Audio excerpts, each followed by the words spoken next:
Bonjour. Aujourd'hui, on va faire de la production d'écrit. Ça veut dire qu'on va écrire ensemble une phrase. Je vais te guider pour ça. Alors, prends du papier, un crayon et on va commencer. Notre phrase du jour va pas commencer par le personnage de la phrase, mais par le lieu, l'endroit. Voici le lieu où va se passer notre phrase. Alors, observe bien, qu'est-ce que c'est?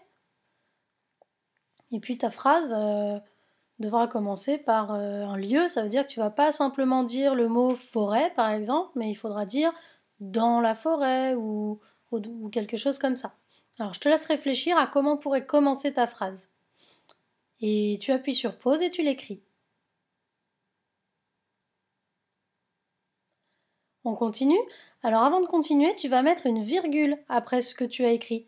Parce que quand on fait une phrase et qu'on commence par le lieu, on fait une petite pause avant de avant de continuer la phrase. Dans la forêt, virgule, et après on explique ce qui se passe dans la forêt. Donc mets ta petite virgule et on passe à la suite. La suite, c'est le personnage. Voilà le personnage qui va être dans notre phrase. Alors observe-le, réfléchis, qu'est-ce que c'est? C'est donc un animal que tu connais, hein, c'est un loup. Et tu peux préciser, si tu veux, sa couleur, sa taille, donner des précisions sur ce loup, si tu veux. Alors réfléchis à ce que tu vas écrire et appuie sur pause pour l'écrire. On continue avec l'action. Qu'est-ce qu'il va faire, ce loup? Voilà l'action. Alors observe bien, regarde ce qu'il fait. Qu'est-ce qu'il a dans la bouche, dans la gueule pour les animaux, on dit? Alors qu'est-ce qu'il a? Oui, c'est un poisson. Alors réfléchis à ce que tu vas écrire. Ce loup, qu'est-ce qu'il fait? Tu penses à ça, tu appuies sur pause et tu l'écris.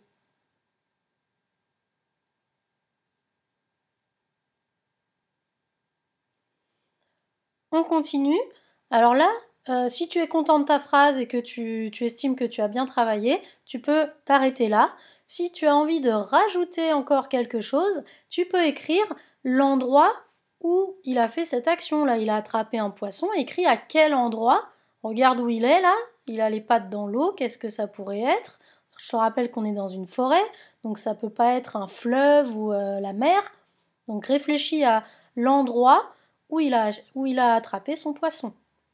Et tu peux l'écrire. Appuie sur pause pour le faire. Bien, on continue. Alors avant de recenser les propositions, je te propose de relire ta phrase. Regarde bien ce que tu as écrit. Regarde bien si tu as mis la majuscule au début, si tu as mis le point à la fin, si c'est bien une phrase, si ça a du sens. Il faut que ça veuille dire quelque chose, sinon c'est pas une bonne phrase. Et regarde bien si tu n'as pas oublié des mots. Par exemple, si tu as écrit dans forêt, il manque le mot là, dans la forêt. D'accord? Donc appuie sur pause, regarde bien toute ta phrase, relis-la bien pour t'assurer que tout y est. Appuie sur pause. Bien. Et bien maintenant, on va corriger, on va regarder ce que tu as pu écrire. Alors, pour la première image, c'était le lieu de notre phrase.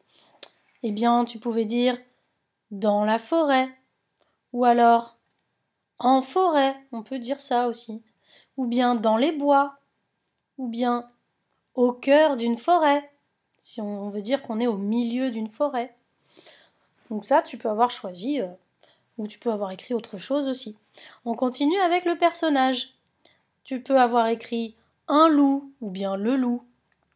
Un grand loup, si tu veux préciser que c'est pas un bébé animal, c'est un grand loup.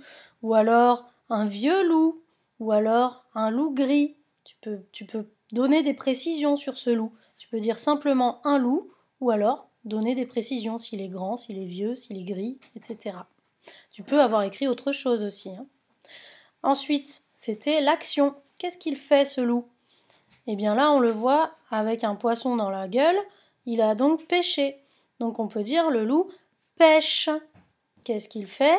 Il pêche un poisson. On peut rajouter, on peut dire qu'il pêche ou on peut dire qu'il pêche un poisson.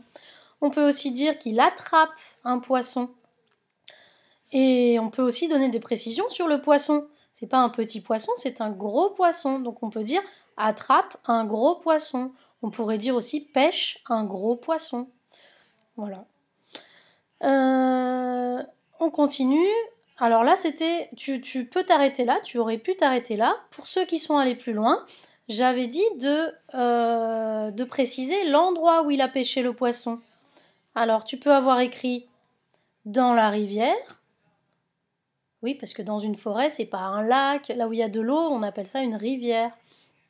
C'est pas un lac, un fleuve, c'est une rivière. Donc dans la rivière, ou bien dans l'eau, tout simplement, ou bien dans l'eau d'une rivière, éventuellement. Tu peux avoir écrit autre chose aussi.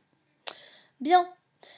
Alors maintenant, on va mettre ensemble toutes ces propositions pour fabriquer des phrases. Voir les phrases que tu aurais pu écrire. Avec notre forêt, le lieu, j'ai rajouté une petite rivière, et notre loup qui a attrapé un poisson dans la rivière. Alors, qu'est-ce que ça pouvait donner? Dans la forêt, un loup pêche un poisson. Et là, tu peux t'arrêter là ou continuer dans la rivière. J'ai mis en bleu ce qui n'était pas obligatoire. Donc ce qui est bleu, c'est pas obligé de le mettre. Tu peux mettre ton point ici pour arrêter ta phrase ici. C'est à toi de choisir. Et regarde, j'ai bien mis ma petite virgule après le lieu. Dans la forêt, virgule, un loup pêche un poisson dans la rivière. Par exemple, tu aurais pu écrire ça aussi. Dans les bois, virgule, un grand loup pêche dans l'eau de la rivière. Ou alors, en forêt, un vieux loup attrape un poisson dans l'eau. Ou bien, au cœur de la forêt, un vieux loup gris a pêché un gros poisson dans la rivière. Il y a plein d'autres possibilités, peut-être que tu as écrit l'une de ces phrases, peut-être que tu en as trouvé une autre. En tout cas, pour que ton travail soit réussi, il faut bien penser à mettre la majuscule au début et le point à la fin pour chaque phrase. Bravo à toi, tu as bien travaillé.